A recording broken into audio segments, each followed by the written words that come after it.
سو ناموں کا ایک بڑا گہرا تعلق تھا، ایک گہرا مطلب تھا جب خدا ان کو چینج کرتا تھا.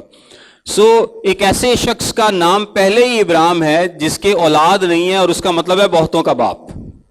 تو یہ بڑا عجیب ہوگا اس کے لیے اس کلچر میں، مے بی کہ وہ خود سے سوچتا ہو کہ یار میرا نام ہے ہو رکھا ہے، بہتوں کا باپ تو ہے، میری اولاد ایک بھی نہیں کی.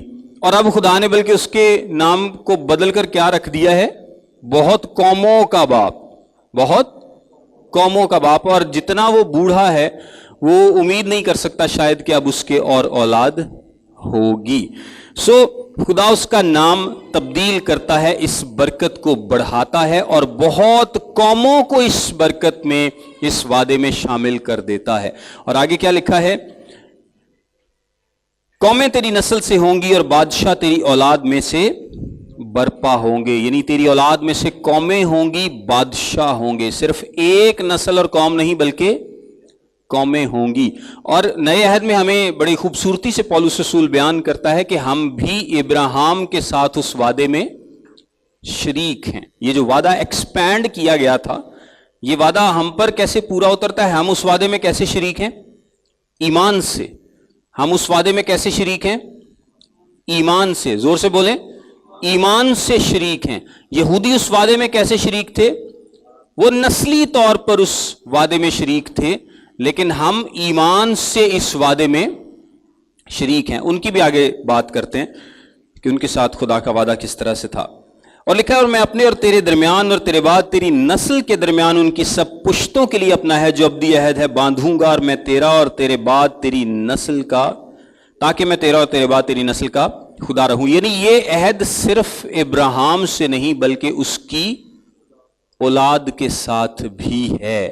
خدا نے اس کے ساتھ عہد کیا، خدا بار بار دہراتا ہے، اور اب خدا بتا رہا ہے کہ اس عہد میں ایک قوم نہیں بلکہ بہت قوموں کا تو باپ ہوگا، بہت سارے بادشاہ تیری نسل میں سے ہوں گے، صلب میں سے ہوں گے یا اس وعدے میں شریک ہوں گے. اور اس کے بعد خدا اس کو یہ بھی بتاتا ہے کہ یہ وعدہ صرف تیرے ساتھ نہیں بلکہ تیری ہونے والی نسل کے ساتھ بھی ہوگا. اور میں تجھ کو اور تیرے بعد تیری نسل کو کنعان کا تمام ملک جس میں تو پردیسی ہے ایسا دوں گا کہ وہ دائمی ملکیت ہو جائے، اور میں ان کا خدا ہوں گا. سو خدا اپنے وعدے کو بھولا نہیں ہے، خدا کو اپنا وعدہ یاد ہے. اور اگر آپ ایک بات نوٹ کریں جو کہ بڑی زبردست بات ہے کہ جتنے بھی وعدے خدا نے ابراہیم سے کیے ہیں، جتنی بار بھی خدا اس کے پاس آیا ہے، خدا نے کہا ہے کہ میں یہ کروں گا کروں گا کروں گا. ہر چیز میں کیا ہے؟ ایک مستقبل کی بات اس کو بتائی گئی ہے کہ ایسا ہوگا، میں یہ کروں گا کروں گا. اس کو بولتے divine wills and shalls. Wills مطلب ہوتا ہے نا ہی ول ڈو یا he shall do, we will do. So basically میں یہ کروں گا، یہ ہوگا، یہ مستقبل کی باتیں. اور یہ خدا کے وعدے جو ہمیشہ ہاں کے ساتھ ہیں، یہ بڑے خوبصورت ہیں. ان ڈیوائن ولز اور شیلز کو جو سمجھتے ہیں یہ بڑی زبردست بات ہے. اچھا آگے بڑھتے ہیں. پھر آگے لکھا ہے پھر خدا نے ابراہیم سے کہا کہ تو میرے عہد کو ماننا اور تیرے بعد تیری نسل پشت در پشت اسے مانے، اور میرا عہد جو میرے اور تیرے درمیان اور تیرے بعد تیری نسل کے درمیان ہے اور جسے تم مانو گے سو یہ ہے کہ تم میں سے ہر ایک فرزند نرینہ کا ختنہ کیا جائے، اور تم اپنے بدن کی کھلڑی کا ختنہ کیا کرنا. یہ اس عہد کا نشان ہوگا جو میرے اور تمہارے درمیان ہے. تمہارے ہاں پشت در پشت ہر لڑکے کا جب وہ 8 روز کا ہو کیا جائے، خواہ وہ گھر میں پیدا ہو خواہ اسے کسی پردیسی سے خریدا ہو جو تیری نسل سے نہیں. لازم ہے کہ تیرے خانہ زاد اور تیرے زر خرید کا ختنہ کیا جائے، اور میرا عہد تمہارے جسم میں ابدی عہد ہوگا، اور وہ فرزند نرینہ جس کا ختنہ نہ ہوا ہو اپنے لوگوں میں سے کاٹ ڈالا جائے، کیونکہ اس نے میرا عہد توڑا.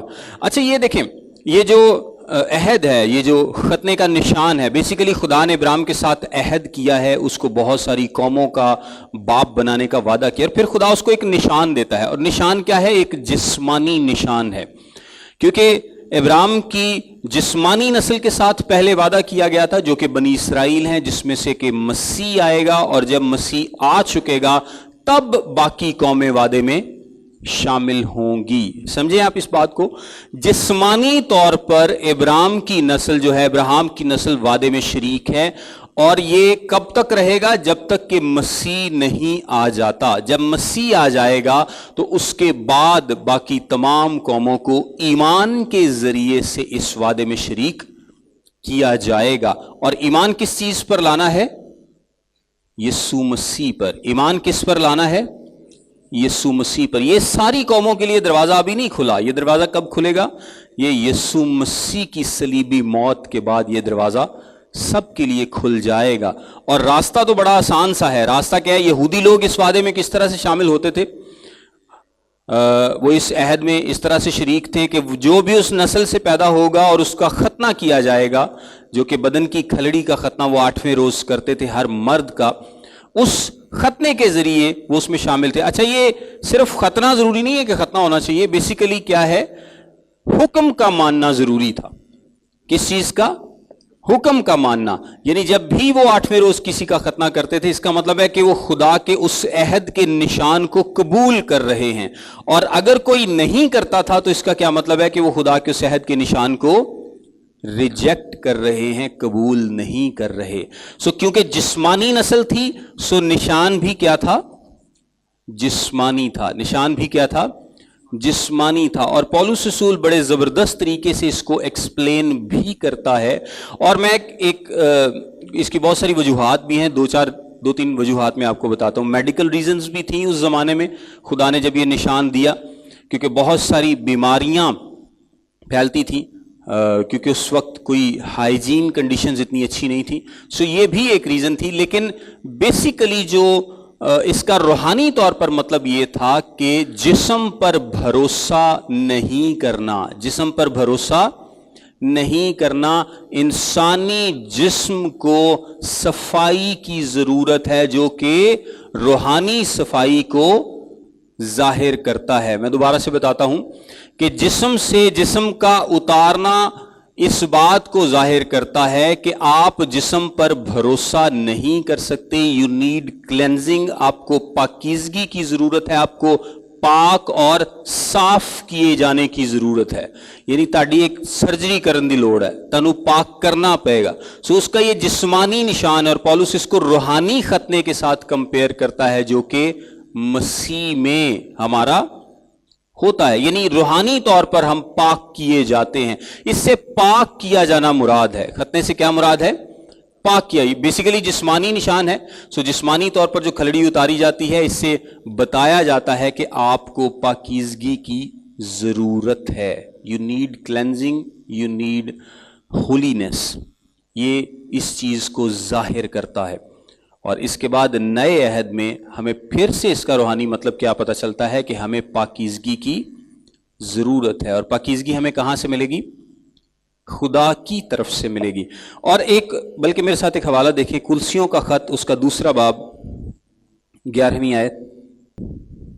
کلسیوں 2 باب اور اس کی 11ویں اور 12ویں آیت میں لکھا ہے، اسی میں تمہارا ایسا ختنہ ہوا جو ہاتھ سے نہیں ہوتا. یعنی مسیح کا ختنہ جس سے جسمانی بدن اتارا جاتا ہے، اور اسی کے ساتھ بپتسمہ میں دفن ہوئے، اور اس میں خدا کی قوت پر ایمان لا کر جس نے اسے مردوں میں سے جلایا اس کے ساتھ جی بھی اٹھے. اور اس نے تمہارے بھی جو اپنے قصور اور جسم کی نامختونی کے سبب سے مردہ تھے، تمہیں بھی جو اپنے قصور اور جسم کی نامختونی کے سبب سے مردہ تھے اس کے ساتھ زندہ کیا، اور ہمارے سب قصور معاف کیے. اچھا، یہاں پر 2 اسکول آف تھاٹس پائے جاتے ہیں. میں دونوں آپ کو بتاتا ہوں. پولس کہیں بھی کلیئرلی ختنے کو اور بپتسمے کو ریلیٹ نہیں کرتا. ٹھیک ہے، وہ بہت ساری مثالیں اس کے تعلق سے دیتا ہے، لیکن جو بچوں کو بپتسمہ دیتے ہیں ان کا ماننا یہ ہے کہ پرانے عہد کا نشان کیا ہے؟ ختنہ ہے، اور نئے عہد میں وہ نشان کیا ہے؟ بپتسمہ ہے. وہ یہ مانتے ہیں کہ چونکہ بچوں کا ختنہ کیا جاتا تھا، اس لیے بچوں کا ہی بپتسمہ ہونا چاہیے. ختنے کے ذریعے سے وہ عہد میں شامل ہوتے تھے، اور وہ یہ مانتے ہیں کہ بپتسمے کے ذریعے بچے جو ہے نئے عہد میں شامل ہوتے ہیں. اور جو دوسرا اسکول آف تھاٹ ہے اس کے تعلق سے، جو کہ بچوں کو بپتسمہ نہیں دیتے، وہ یہ ہے، وہ کہتے ہیں کہ یہ نشان نہیں ہے. بپتسمہ کیا ہے؟ ختنے کی طرح کا نشان نہیں ہے. اور چونکہ وہ جسمانی طور پر عہد میں شامل ہو رہے تھے اس لیے کوئی دوسرا اس نشان کو پرفارم کرتا تھا. بچہ خود تو نہیں کر سکتا نا, سو کوئی دوسرا اس کو ختنے کو کرتا تھا اور وہ جسمانی طور پر اس عہد میں شامل ہوتے تھے. لیکن مسیح کے عہد میں کس طرح سے لوگ شامل ہوتے ہیں؟ روحانی طور پر, اور چونکہ وہ ایمان سے شامل ہوتے ہیں نسلی طور پر نہیں, تو اس لیے جب تک وہ ایمان لائیں گے نہیں وہ اس عہد میں شامل نہیں ہو سکتے. جو کہ لاجیکل بھی ہے کہ جب تک آپ ایمان نہیں لائیں گے آپ ایمان کے عہد میں شامل نہیں ہو سکتے. جب تک آپ, یعنی پرانا عہد کیا ہے کہ آپ جسمانی طور پر عہد میں شامل ہیں, باقی تو شامل ہی نہیں تھے. جو ابراہیم کی نسل سے ہے اور جس کا ختنہ ہوگا صرف وہ عہد میں شامل ہوگا. اور یہاں پر جو ایمان سے شامل ہو رہے ہیں وہ ایمان سے کیسے شامل ہو رہے ہیں؟ جب وہ ایمان لے کر آتے ہیں تب وہ اس عہد میں شامل ہوتے ہیں. اور یہاں پر ایک بلکہ اور میرے ساتھ آیت دیکھ لیں, رومیو کا خط اس کا 9واں باب اور اس کی 8ویں آیت. یہاں پر لکھا ہے یعنی جسمانی فرزند خدا کے فرزند نہیں بلکہ وعدے کے فرزند نسل گنے جاتے ہیں. کون سے فرزند؟ وعدے کے فرزند. اب یہاں پر خدا نے ایک نشان دیا تھا یہودیوں کو کہ ختنہ ایک نشان ہے جس سے تم وعدے میں شامل ہوگے, لیکن اس کے پیچھے جو بات ہے, جو کلام تھا, وہ بیسیکلی کیا ہے کہ وہ ایمان رکھیں گے, خدا پر بھروسہ رکھیں گے, خدا پر کامل بھروسہ رکھیں گے. ایک جسمانی نشان تو ضرور پرفارم کریں گے لیکن اس کے پیچھے کیا ہے؟ خدا پر کامل بھروسہ رکھنا ہے اور اپنی زندگیوں کو اس طرح سے ترتیب دینا ہے جس طرح سے خدا چاہتا ہے. سو یہودیوں نے نشان کو اتنی زیادہ پریفرنس دے دی کہ وہ یہ سوچتے تھے کہ بس جس کا ختنہ ہو گیا وہ یہودیت میں شامل ہو گیا ہے, وہ ہن پکا بچیا. ایمان اور باقی چیزیں, یسوع مسیح نے ان کو نہیں کہا تھا کہ تسی سونف تے پودینے تے دہ یکی دیندے اور ایمان اور محبت, ان بڑی بڑی باتوں کو تم نے چھوڑ دیا ہے, تم ان پر توجہ نہیں کرتے, چھوٹی چھوٹی باتوں پر تم توجہ کرتے ہو. وہ یہ سمجھتے تھے کہ بس ختنہ ہو گیا, جسمانی طور پر ہم ابراہیم کی نسل ہیں, جس طرح وہ یسوع مسیح کو بھی کہتے ہیں کہ ہم تو ابراہیم کی اولاد ہیں. خدا یسوع مسیح نے کیا کہا؟ خدا چاہتا تو پتھروں سے اس کے لیے اولاد پیدا کر سکتا تھا. تم اپنے باپ ابلیس سے ہو. اور یہ یسوع مسیح نے کسے کہا ہے؟ یہودیوں کو. ان یہودیوں کو جو یسوع پر ایمان نہیں لا رہے. اس کا مطلب یہ ہے کہ صرف ختنہ کرانے سے وہ اس ابدی وعدے کا حصہ نہیں بن سکتے جب تک کہ وہ ایمان نہیں لاتے یسوع مسیح کے آنے کے بعد یسوع مسیح پر, اور اس سے پہلے بھی جب تک وہ راست بازی کی زندگی نہیں گزارتے وہ اس عہد کا حصہ نہیں ہوں گے, چاہے ان کا ختنہ ہوا ہو. آپ سمجھیں اس بات کو. یہودی سمجھتے ہیں کہ جی میرا کیونکہ ختنہ ہو گیا میں عہد میں شامل ہوں, ہون تے مینوں جنت تو کوئی ڈاک ہی نہیں سکتا. اور وہ تو یہاں تک کہتے ہیں کہ ابراہیم جو ہے, یہ ایک روایت ہے یہودی روایت, کہ وہ آسمان پر جو جنت کا دروازہ نا اس کے اوپر بیٹھے ہوں گے, اور اگر کوئی یہودی وہاں سے گزرنا چاہے گا, سوری جہنم کے دروازے کے پاس, تو اگر کوئی یہودی ادھر کو جانا چاہے گا تو وہ اس کو روکیں گے اور وہ اس کو جنت کی طرف موڑیں گے. کچھ اس طرح سے روایت ہے ان کی. یہ آپ نے اس طرح کی سنی ہوگی ملتی جلتی کہیں اور بھی, لیکن یہ بیسیکلی یہودی روایت ہے. تو وہ اتنا زیادہ ان کو فخر تھا. اور فخر کیا ہے؟ پولس اس کو بڑا خوبصورتی سے بیان کر دیا, یہ سارا جسمانی فخر ہے کہ جی میں کیونکہ جسمانی طور پر یہودی ہوں, میرا ختنہ ہوا ہوا اس لیے میں عہد میں شامل ہوں, میں تو جناب بادشاہی میں گیا ہی گیا. لیکن یسوع مسیح کہتے ہیں کہ انج نہیں. بے شک آپ جسمانی طور پر ابراہیم کی نسل ہیں, فرزند ہیں, لیکن روحانی طور پر نہیں. سو کیا یہاں پر لکھا ہے؟ آیت میں کیا لکھا تھا؟ دوبارہ پڑھتا ہوں. کیونکہ جسمانی فرزند خدا کے فرزند نہیں بلکہ وعدے کے فرزند نسل گنے جاتے ہیں. اور یہ وعدہ کا فرزند کیسے بنتا ہے؟ انسان ایمان سے بنتا ہے. کیسے؟ ایمان سے. اور یسوع مسیح کے آنے سے پہلے وعدے کا فرزند کیسے تھا؟ جو راست بازی کی زندگی گزارتا تھا. جس طرح زکریا اور الشبا کے حق میں کہا گیا, وہ یسوع پر تو ایمان نہیں لاتے تھے نا, لیکن کیا کہا گیا کہ وہ دونوں راست باز تھے. دونوں کے بارے میں کیا کہا گیا کہ وہ راست باز تھے. اسی طرح شمعون, حنا کے بارے میں اور بہت سارے لوگوں کے بارے میں خدا ان کو کلام میں لکھا ہے کہ وہ راست باز تھے. اور وہ راست بازی بھی ان کو کیسے ملی تھی؟ خدا نے امپیوٹ کی تھی, کیونکہ انسان تو راست باز ہو ہی نہیں سکتا. فریسی بیسیکلی سب سے زیادہ اس بات پر سوچتے تھے کہ کیونکہ ہم جسمانی طور پر ابراہیم کی نسل ہیں اور ہم یہ 4 5 6 7 اصولوں پر عمل کر لیں گے, ہم روزے رکھ لیں گے ہفتے میں 2 اور ہم جناب دہیکیاں دے دیں گے اور ہم چندے دے دیں گے، خیرات کر لیں گے، تو اس سے کیا ہوگا؟ ہم بادشاہی کے وارث پکے ہوں گے، پکے بادشاہی کے وارث۔ اسی لیے وہ خیرات بھی کرتے تھے، چندے بھی دیتے تھے، روزے بھی رکھتے تھے، اور فریسی اس حد تک جسمانی تھے کہ دن میں 3 دفعہ وہ نماز پڑھتے تھے، اور جہاں ان کو موقع ملتا تھا وہ کپڑا بچھا کے شروع ہو جاتے تھے۔ یعنی اگر بازار میں جا رہے ہیں نا تو ان کی نماز کا ٹائم ہو گیا، تو فریسی کیا کرتے تھے؟ وہ بازار سے سارے نپراں کر کے وچ کپڑا ڈال کے شروع ہو جاتے تھے، اور خاص طور پہ وہ کرتے تھے جن دنوں یروشلم کی مارکیٹ میں زیادہ رش ہوتا تھا، تو ان دنوں میں فریسی وہاں پر پہنچ جاتے تھے اور خیرات کے لیے ڈھول بجاتے تھے۔ یسوع مسیح نے کہا بھی تھا کہ تم جب خیرات کرو تو اپنے آگے نرسنگا نہ بجواؤ۔ یہ نرسنگا فریسی بجواتے تھے، وہ نرسنگا بجاتے تھے کہ آ جاؤ میں خیرات کر رہا ہوں۔ اور اسی طرح سے نماز پڑھنے کے لیے وہ دکھاوا کرتے تھے، ہر چیز میں دکھاوا کرتے تھے، اور یسوع مسیح نے ان ساری باتوں کو کنڈیم کیا تھا کہ یہ تمہارا دکھاوا کسی کام نہیں آئے گا۔ روحانی طور پر اگر تم ایمان لاؤ گے، راست باز زندگی گزارو گے، اور وہ بھی راست بازی کیسے ملتی ہے؟ خدا کی طرف سے ملتی ہے۔ اور یسوع مسیح نے ایک مثال بھی دی تھی کہ ایک شخص جو کہ فریسی تھا وہ بھی ہیکل میں جاتا ہے اور ایک محصول لینے والا بھی جاتا ہے، اور فریسی کی کہنا خدا میں روزے بھی رکھنا، میں آ بھی کرنا، تو دوجا کہنا کہ خدا میں اس لائق بھی نہیں کہ میں سر اٹھا سکوں۔ تو یسوع مسیح نے کہا وہ راست باز ٹھہرا۔ یعنی راست باز کون ٹھہرتا ہے؟ جو اس بات کو جانتا ہے کہ وہ راست باز نہیں ہے۔